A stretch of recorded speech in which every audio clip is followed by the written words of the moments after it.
기자님 일본 도쿄역에 가보신 적 있습니까? 가봤죠. 엄청 크잖아요, 그죠? 도쿄역이요.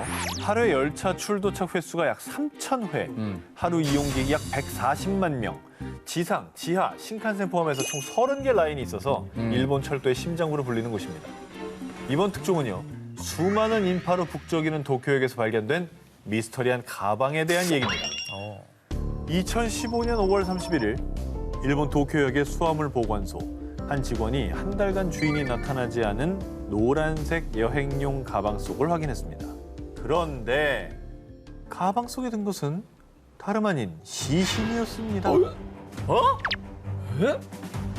해당 가방은 약 한 달 전인 4월 26일 도쿄역 마루노우치 출구 방향에 잠기지 않은 물품 보관함에서 발견됐습니다. 이후 가방은 수화물 보관소로 옮겨졌고 보관 기한인 한 달이 지나도 주인이 나타나지 않자 한 직원이 가방 속에 단서가 있나 싶어서 열어서 확인했던 거죠. 야, 근데 진짜 간이 크다. 그렇게 사람 많이 오가는 그곳에 그걸 들고 나타나다니. CCTV도 엄청 많을 텐데. 그러니까. 뭔 생각이지? 분명히 찍혔을 것 같은데. 경찰은 해당 시신의 신원 확인과 범인 수색을 위해 CCTV 영상 분석에 돌입한다고 전해졌고요.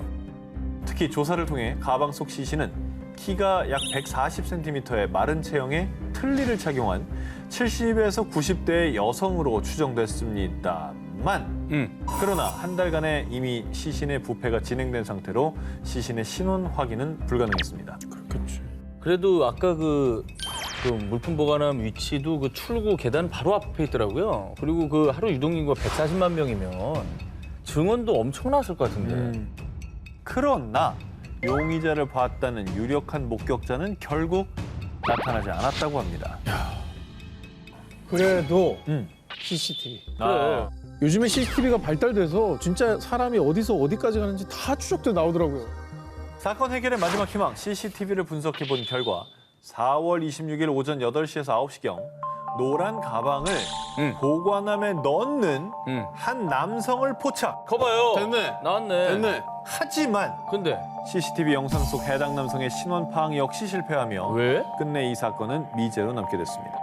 근데 이제 만약에 이게 살인 사건이라면 시신을 찾기 힘든 인적이 드문 산이나 이제 강에 유기하는 게 굉장히 흔한 케이스인데 그런데 대체 왜 누가 저렇게 큰 역 한가운데 있는 물품 보관함에 유기한 걸까요? 이런 의문은 들어요.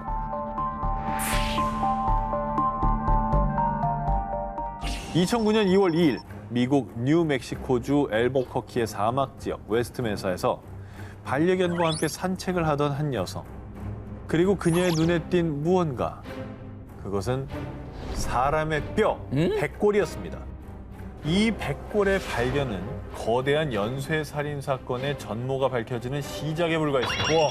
해당 백골 발굴 작업 도중 무려 12개의 백골이 추가로 발견됐던 겁니다. 한 지역에서 그러면 한 저게 지역에서. 여기 나왔다는 거는 이제 11명의 시신이 같이 매장이 돼 있었다는 얘기네. 최소한이죠. 최소한. 와우. 그리고 또 하나의 충격적인 사실. 백골들의 DNA 확인 결과 이 지역에서 발견된 11구의 백골은 2001년에서 2005년 사이에 실종된 여성들이었는데요. 이들의 공통점, 바로 매춘 여성들이었습니다. 그렇게 피해자들의 신원 확보는 했지만 CCTV도 목격자도 없는 상황. 이 사건은 그대로 미궁에 빠질 뻔했는데요. 그러던 중 다행히도 두 남성이 유력 용의자로 지목됐습니다. 첫 번째 용의자 이름 조세프 블레아. 1985년에 발생한 한 매춘부 여성 살인 사건 현장에서 그의 DNA가 발견돼 기소된 이력까지 있었고요. 게다가 그런 여자들은 이 사회 쓰레기일 뿐이야. 그들에 대한 혐오감을 드러냈었다고 합니다. 유력한 용의자로 보이긴 하는데요. 그렇게 본다면 제일 네. 유력하죠. 네네네. 자, 그런데 말입니다. 블레아가 웨스트메사 살인 사건의 범인이라는 결정적 증거가 발견되지 못했고요. 이후에 그는 용의선상에서 벗어나게 됐습니다. 이어서 두 번째 용의자, 이름 로렌조 몬토야. 그 역시 과거 매춘 여성들을 폭행한 혐의로 경찰에 체포된 적이 있어 유력 용의자로 지목됐었던 겁니다. 그러나 몬토야 역시 웨스트메사 살인 사건의 용의자로 기소되지는 못했습니다. 결정적 증거가 안 나왔나 봐요, 이 사람도. 그 이유는 백골들이 발견되기 3년 전인 2006년 용의자 몬토야는 한 여성을 폭행하다가 피해 여성의 남자친구가 쏜 총에 맞아 이미 사망한 뒤였는데요. 따라서 몬토야에 대한 추가 수사가 불가능해졌던 거죠. 결국 웨스트메사 살인 사건은 미스터리로 남고 말았는데요. 야, 그리고 이 사건이 미제 사건으로 남아 더 안타까운 이유. 웨스트메사 인근에서 실종된 또 다른 여성 6명의 행방이 여전히 밝혀지지 않았기 때문입니다. 와. 1970년 11월 노르웨이 베르겐 이스다렌 계곡에서 불에 탄 여성의 시신이 발견됐는데요. 부검 결과 그녀의 사인은 일산화탄소 중독. 그러니까 사망한 뒤 화장된 게 아니라 살아있는 상태에서 불태워져서 끔찍한 고통을 겪으며 사망했던 거죠. 아우, 아, 너무나 고통스럽게 생을 마감했네요. 이렇게 잔인한 수법을 보면 뭐 원한 관계가 있었다든지 아니면 다른 문제, 뭐 금전적 문제 이런 걸로 다툼이 있었던 건가요? 자, 그런데 말이죠. 경찰들은 당시 일명 이스다렌의 여인 죽음이 자살인지 타살인지 명확하게 규명하지 못했는데요. 그 이유는 부검 결과 무려 50여 개의 수면제를 복용했다는 사실 역시 밝혀졌기 때문입니다. 수면제가 그렇게 많이 나왔다는 건 자살 가능성이 있다는 얘기니까. 아, 그래도 억지로 먹이고 또 그럴 수 불을 있죠. 수도 있잖아. 그러면은 수사가 더 진행이 되고 좀 증거가 더 나와야 알 것 같은데요. 이미 시신은 심각하게 불에 타 신원 확인마저 어려운 상황. 경찰들의 유일한 희망은 현장 주변에서 발견된 보석과 시계, 사망자가 입었던 것으로 보이는 옷 등의 유류품이었는데요. 그런데 말입니다. 당시 발견된 모든 의류의 라벨이 전부 제거된 상태. 게다가 다른 유류품들 역시 상표와 로고 등이 모두 훼손된 상태였던 겁니다. 자살은 아니네. 특이한 옷 같은 경우에는 언제 어디서 누가 사는지 좀 알 수 있잖아요. 그 옷이 만들어진 시기나 장소 네. 이런 건 대충 추정이 가능하니까 이 브랜드가 있고 그 택이 있으면. 그러니까 그 정도로 약간 이제 치밀하게 계획해서 살해당한 게 아닐까라는 의심이 좀 들어요. 자, 사건 발생 며칠 후 수사가 난항에 빠질 뻔했던 바로 그 순간 베르겐의 한 기차역 물품 보관소에서 2개의 가방이 발견됐습니다. 그리고 가방 속 안경에서 사망자와 일치하는 지문이 발견되면서 어머. 가방이 이스다렌의 여인 것임이 확인됐습니다. 자, 그러면 증거가 나왔습니다. 이제 뭐 조금 수사에 탄력이 붙는 건가요? 하지만 평범한 여행자의 가방이라고 하기엔 가방 속에서 여러 종류의 가발이 발견. 마치 자신의 신분을 숨기고 변장하려던 사람처럼 말이죠.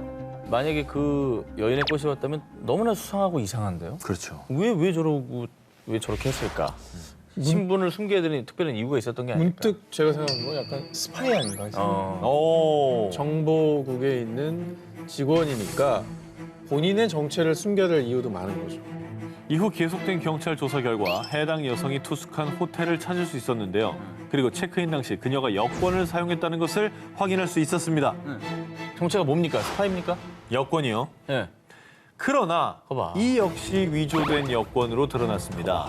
게다가 유럽 곳곳을 돌아다니며 최소 8개의 가명으로 위조 여권을 사용한 사실이 밝혀졌습니다. 정보국인 것 같아요. 스파이네, 스파이. 네. 이번에 마치 평행 이론처럼 노르웨이에서 25년 전 사건이 재현된 듯한 또 다른 미스터리한 사건을 파헤쳐 보겠습니다. 1995년 6월 노르웨이 오슬로의 한 호텔. 2805호 손님이 며칠째 숙박비를 지불하지 않자 호텔 경비원이 2805호를 찾아 문을 두드렸는데요. 그런데 바로 그 순간 방 안에서 들려온 총소리. 심상치 않은 사건이 벌어진 것을 직감한 호텔 측은 경찰에 신고했고요. 잠시 후 경찰이 현장에 도착했습니다. 총소리면 살인 사건인가요? 근데 살인 사건이면 문을 두드릴 때 일단 총소리가 들렸잖아요. 그럼 범인이 일단 안에 있거나 멀리 도망가지 못했을 것 같아요. 그런데 말입니다. 경찰이 도착했을 땐 2805호의 투숙객만이 사망한 채로 발견. 그리고 그녀의 손에 총이 들려져 있었는데요. 외부인의 침입 흔적이 없었다는 점에서 경찰은 그녀의 사인은 타살이 아닌 자살로 추정했습니다. 자, 정황상 자살로 보이긴 하지만 자꾸 합리적 의심, 그죠? 자살로 보이게 하려고 누군가가 작전을 짠 게 아닐까라는 그 의심이 자꾸 생기긴 하는데. 밀실 트릭이나 이런 거 쓸 수도 그렇죠. 있잖아. 자, 그런데 말입니다. 여러분, 제가 아까 이스라엘의 여인과 평행 이론이라고 말씀드렸죠. 지금부터 그 이유를 말씀드리겠습니다. 경찰은 사망자의 신원 파악을 위해 조사하던 중 충격적인 사실을 알게 되는데요. 마치 평행 이론처럼 2805호의 여인 역시 신분을 알 수 있을 만한 그 어떤 것도 발견되지 않았습니다. 그 이스라엘의 여인 말씀하셨는데 너무 그 케이스가 비슷한데요? 네. 근데 호텔에 체크인을 했으면 일단 뭐 서명이랄지 이런 거라도 개인정보 조금 남아 있을 것 같거든요. 필적. 그렇죠. 체크인 당시 사용했던 제니퍼 페어게이트라는 이름은 가명. 그리고 사후 부검과 조사를 통해 그녀가 기록한 나이와 주소, 회사 명까지 그 어느 것 하나 맞는 것이 없다는 사실이 드러났는데요. 그리고 수상한 점은 이뿐만이 아니었습니다. 만약 정말 그녀가 총으로 자살했다면 손에 발사흔이 남거나 피가 묻어야 하지만 당시 사건 현장은 천장까지 피가 튈 만큼 처참했음에도 불구하고 그녀의 손은 이상하리만큼 아주 깨끗했단 겁니다. 자, 이 기묘하리만큼 비슷한 두 여인의 미스터리한 사망 사건. 이 정체불명의 두 여인에겐 도대체 무슨 일이 있었던 걸까요? 델타 아브라카 지역 한 주택 뒤편 배수로 아래에서 며칠 전부터 이상한 소리가 들려오기 시작했습니다. 이를 이상히 여겨 배수로 뚜껑을 열어본 집주인은 경악을 금치 못했습니다. 배수로에? 네네. 서로? 배수로에 뭐지? 자, 충격적이게도 배수로 안에는 흉기에 찔려 사경을 헤매는 한 소녀가 있었습니다. 이 소녀의 정체는 얼마 전 실종된 이 집의 딸 12살 블레싱 이내였습니다. 어이구. 이내는 5일 전 부모님 심부름을 하기 위해 외출했다가 실종. 이후에 가족들이 애타게 이내를 찾았지만 그 어디에서도 이내의 흔적은 찾을 수 없었고요. 목격자도 범행의 단서도 발견되지 않으며 사건은 미궁에 빠졌었는데요. 그런데 배수로 안에서 실종됐던 딸 이내가 발견된 겁니다. 발견 당시 이내는 다행히 살아있었지만요. 이내의 허리와 등에는 흉기에 찔린 상처가 가득했고요. 아이고. 심지어 이내를 살해하려고 작정한 듯 이내 목에는 깊은 자상까지 있었습니다. 아니 근데 어떻게 저 상태에 살았니? 정말 살아서 살았대. 다행이긴 한데 너무 끔찍하다. 그런데 말입니다. 사건을 조사할수록 커지는 의문점. 범인은 왜 발각될 가능성이 큰 이내의 집 배수로에 이내를 유기한 걸까요? 자, 의문점은 또 하나 있습니다. 이내 발견 당시 나체 상태였던 이내의 온몸은 흰 분필가루로 뒤덮여 있었던 겁니다. 에이? 그건 또 뭐예요? 흰 분필가루는. 이상하네. 사람들은 분필가루의 정체를 이 미신을 맹신하는 범인이 일종의 사이비 종교의식을 치른 게 아닐까 추측을 했는데요. 그런데 하나씩 사건의 실마리를 풀어가려던 그때 의식을 회복한 피해자 이내의 충격 증언. 어떤 남자들이 절 납치해 성폭행했어요. 범인은 남자 3명. 이내는 범인 중 1명으로 이웃 남성을 지목했습니다. 이웃 사람이었어? 이웃놈이 아휴. 와. 아휴.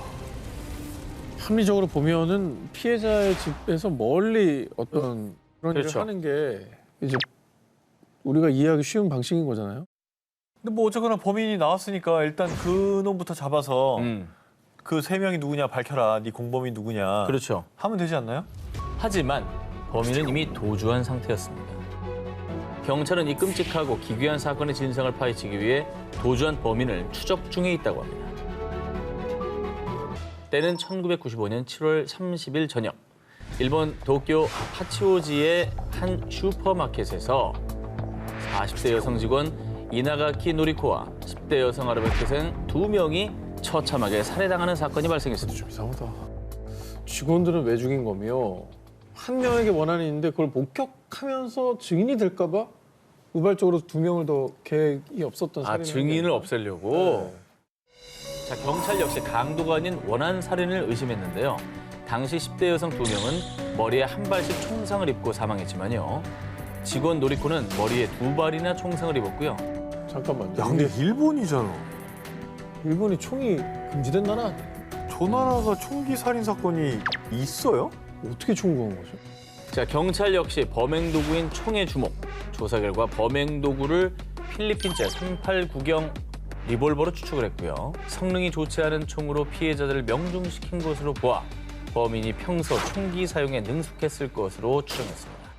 게다가 피해자에게 원한이 있는 사람까지 좀 좁혀진다면 용의자가 좀 바로 나오지 않을까? 그런 생각이 들거든요. 그렇습니다. 경찰은 수사 도중 노리코의 자택에서 어떤 남성이 총기를 들고 찍은 사진을 발견.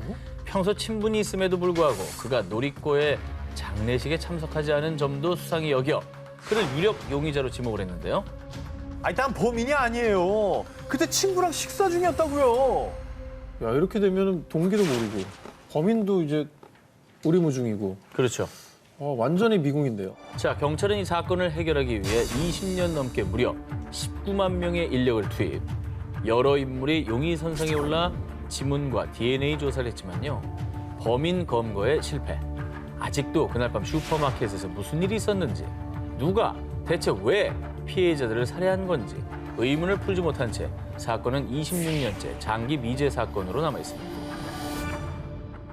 1996년 크리스마스를 앞둔 12월 23일 아일랜드의 시골 마을 코크에 위치한 별장에서 유명 영화 제작자의 아내가 바위로 온몸을 구타당한 채 사망한 사건이 발생한 겁니다. 아유, 피해자는 프랑스의 전설적인 영화 제작자 다니엘 토스캉 디 플랑티에의 아내인 소피 토스캉 디 플랑티에.